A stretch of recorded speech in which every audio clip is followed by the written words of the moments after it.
السلام عليكم ورحمة الله تعالى وبركاته. أصحابته كحرن شركة كهدية مالوان السلام. ما أنت واحد دونينا فيديو قرن يكتصو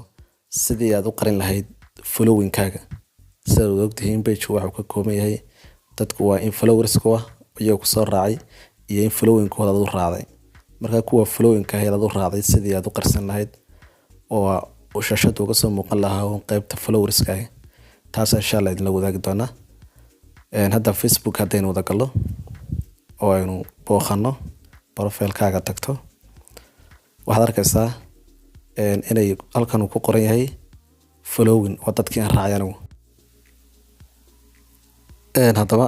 haddii aynu soo guud eegno oo aynu ka soo booqano Facebook kale oo aynu ku soo dhufano oo aynu magaciisa ku dhufano page-kan weegnay sidoo kale ayuu muuqanayaa markaa oo ka following halkaas oo kala taagan marka waxaan doonaynaa haddaba inaan taa wada qarino oo followers kale meesha ku soo reebno oo following ka saarno ugu horreyn waxaad sameynaysaa saddexda dhibcood ee sare ayaad ku dhufanaysaa kadibna saddexda dhibcood sare markaad ku dhufato halkan hoose ay syntax ku qoran tahay ayaad ku dhufanaysaa syntax markaad ku dhufato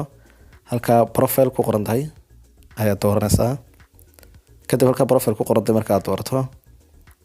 waxaad ka sii dooranaysaa halkan privacy ku qoran tahay privacy markaad ku qorato